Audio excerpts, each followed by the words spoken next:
ద్వారా పిఠాపురం నియోజకవర్గంలో జరుగుతున్నటువంటి ఇప్పుడున్నటువంటి పరిస్థితులు, ఈ సమస్యలు, వాటి మీద మన ఊరు మన బాధ్యత స్వచ్ఛంద సేవా సంస్థ పరిశోధన చేసి కొన్ని వివరాలు ప్రజలకు తెలియజేసే విధంగా ఈ కార్యక్రమం చేపట్టడం జరిగింది.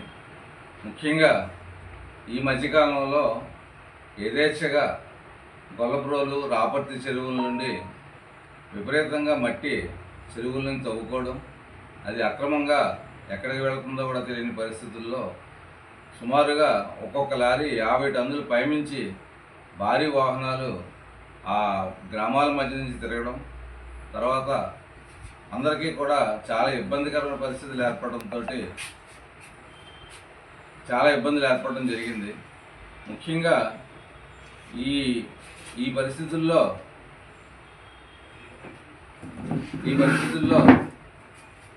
ఈ మట్టి మాఫియాని ఎవరు నిర్వహిస్తున్నారు, ఎవరికి ఈ మట్టి చేరుతుంది, ఈ మట్టిలో వచ్చినటువంటి ఆదాయం ఎవరికి వెళుతుంది అనేది కూడా ఎవరికి తెలియని రహస్య వ్యవహారంగా కూడా నడుస్తుంది. కాబట్టి ఇది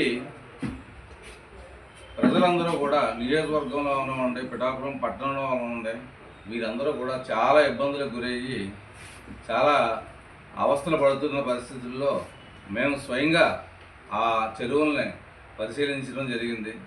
ముఖ్యంగా చెరువులు తవ్వడం అనేది అవసరమైన మేర వరకు కూడా పశువుల నిమిత్తం, తర్వాత ఆ చెరువుల చుట్టూ ఉన్నటువంటి ఆయకట్టుకి ఆ నీరు వెళ్ళడం వరకు కూడా అది సక్రమంగానే ఉంటుంది కాబట్టి కానీ ఈ మట్టి తవ్వకందారులు సుమారుగా 20-25 అడుగులు 30 అడుగులు లోతు వరకు కూడా ఈ మట్టి తవ్వుకుని వెళ్ళిపోవడం వల్ల భవిష్యత్తులో నీరు నిండిన తర్వాత పశువులు అందులో పడి చనిపోవడం జరుగుతుంది. తర్వాత పిల్లలు కానీ ఎవరైనా పశువులను కట్టడానికి వెళ్ళిన వాళ్ళు కూడా వాళ్ళకు కూడా ప్రమాదానికి కూడా మరణించడం జరుగుతుంది. కాబట్టి ఇవన్నీ పట్టించుకోకుండా కేవలం మట్టే మా సంపాదన అనే పరిస్థితుల్లో ఈ 50 టన్నులు మించి ఈ భారీ వాహనాలన్నీ కూడా ఈ గ్రామాల మధ్య నుంచి తిరగడం, వీటి వల్ల ప్రజలందరూ కూడా భయభ్రాంతులకు గురవుతున్నారు.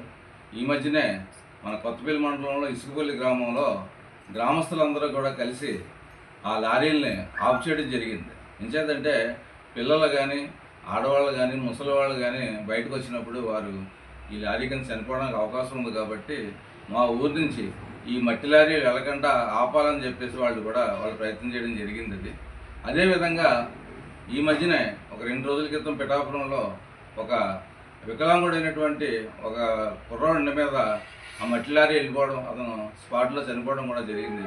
ఇది కేవలం ఏంటంటే వాళ్ళు దొరికారు కాబట్టి అక్కడ అవుతుంది తప్ప ప్రతి ఒక్కరికి కూడా ఇది ప్రమాదంగానే ఉంది. ముఖ్యంగా ఈ రోడ్ల మీద కూడా 50 టన్నుల వాహనాలు వెళ్ళడం వల్ల కూడా ఈ రోడ్లన్నీ కూడా శిథిలమైపోయి మళ్ళీ ఎప్పుడు వేస్తారో తెలియని పరిస్థితుల్లో ఆ రోడ్లు శిథిలమైపోవడం, తర్వాత మట్టి పెళ్ళలు జారిపోయి రోడ్డు అంతా వెడల్పుగా పడిపోయిన తర్వాత వర్షం పడితే ఆ వర్షంలో ఈ ద్విచక్ర వాహనాలు ఉంటే తర్వాత మనుషులు వాళ్ళందరూ కూడా జారిపోవడం కూడా జరుగుతుంది.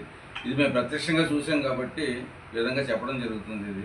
అయితే దీనికి ఏంటంటే కేవలం ప్రజాప్రతినిధుల యొక్క అనుచరులు కొద్దిమంది మాత్రమే, ఎందుకంటే వాళ్ళు ఆ ప్రజాప్రతినిధుల వద్ద చెంచాగిరి చేస్తూ కూడా ఆ మట్టి తవ్వకాలకి వాటికి కూడా ప్రోత్సహిస్తూ ఆ ప్రజాప్రతినిధులు అంటే ప్రజలు ఎన్నుకున్న వ్యక్తులు కొద్దిమందికే చెంచాగిరి చేసే వ్యక్తులని దగ్గర పెట్టుకుని వాళ్ళకి లాభాలు చేకూర్చేలాగా ప్రజలందరూ ఇబ్బంది పడినా సరే వాళ్ళకి లాభాలు చేకూర్చేలాగా ఇలా చేయడం అనేది ప్రజాస్వామ్య వ్యవస్థలో చాలా తప్పది.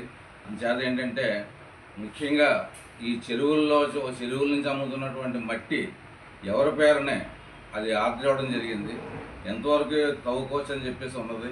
తర్వాత ఈ అమ్మిన మట్టి యొక్క సొమ్ములు ఎవరికి చేరుతున్నాయి ఇవన్నీ కూడా మా సంస్థ నుంచి కూడా సమాచార హక్కు చట్టం ద్వారా కూడా సంబంధిత శాఖకు మేము దరఖాస్తు చేయడం కూడా జరుగుతుంది. ఆ వివరాలు తీసుకుని అవసరమైతే న్యాయస్థానాన్ని ఆశ్రయించి ఈ విధానాన్ని అడ్డుకుంటామని చెప్పేసి ఈ సందర్భంగా మీకు తెలియజేస్తున్నాం.